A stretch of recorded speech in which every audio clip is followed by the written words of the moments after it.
Well, a lot of us are upset, angry, even disgusted by the TSA screening procedures at our airports. My next guest is no exception. In fact, he is doing something about it. He filed a lawsuit suing TSA, claiming searches are a violation of his Fourth Amendment rights. Joining me now, former governor of Minnesota, Jesse Ventura, author of the brand new book, 63 Documents the Government Doesn't Want You to See. Jesse, good to see you again. Great to have you on the show.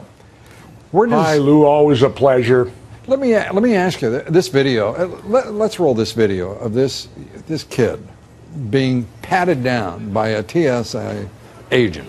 I don't know if you can see it there. I'm sure you've already seen it, but I mean, this is no. I have not. I would enjoy seeing it. I have not seen it. Well, I wish we could put it up there for you, but I've got to tell you, the kid can't be more than what, 6 years old, if that.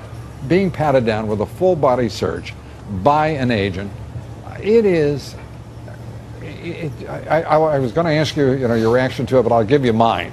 It's outrageous. If this were one of my kids, if it were one of my grandkids, I wouldn't want to be responsible for what I would be saying or doing with those agents. I mean, I can't believe American citizens, to be honest with you, Jesse, I can't believe American citizens sit there in a line and let some officer, I don't care who this person is, treat a kid like this.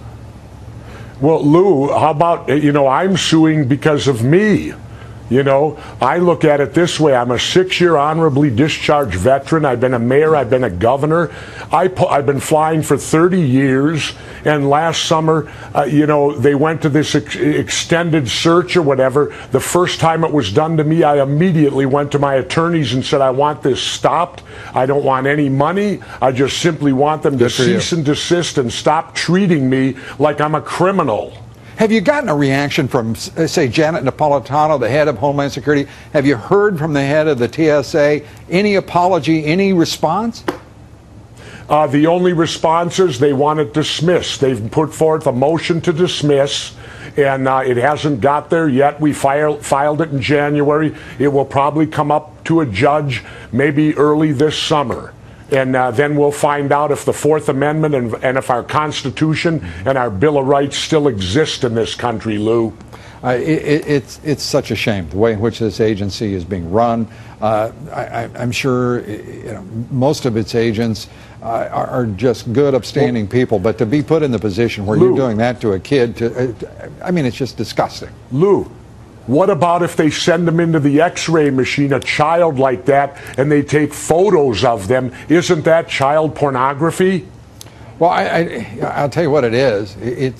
In my opinion, it's un-American, it's unprincipled, and it is simply disgusting conduct on the part of any agency of this government, which, by the way, used to be our government, in my opinion. Yeah, it's not our government anymore. Yeah, it's unbelievable. Let me turn to, first of all, I want to just say, commend you for filing the lawsuit. Everybody who travels and has had to put up with this nonsense wants to say thank you, I'm sure. Let me turn to your new book, 63 Documents. Give us, if you will, a taste of what's included. Well, one of the documents is the government ordering internment camps and civilian labor force. I mean, what is that all about, Lou? Come on. And, there's plenty of documents. All 63 are astounding. My last book was called American Conspiracies. Right. Everyone attacked me for being a conspiracy theorist, this and that. So Dick and I got together this time and said, and we started before WikiLeaks. We said, let's go after U.S. government documents. That way no one can accuse me of making anything up. All of these documents come from our government. And did you know last year they classified top secret an astounding 16 million documents that you and I cannot see? Yeah, that number is utterly insane. We have a government that is just simply out of control. And I'm delighted that you took time to be with us here. It's always good to see you. Come back soon, will you, Governor? I sure will, Lou. We'll do it again, and I'm getting ready to head across that border and go surfing in Mexico where you're not bothered with this kind of nonsense. You better be careful. They just put out a warning for Americans living in Mexico and tourists going into Mexico. You watch yourself. Baloney. You watch yourself now. Thanks a lot, Jesse. Jesse Ventura.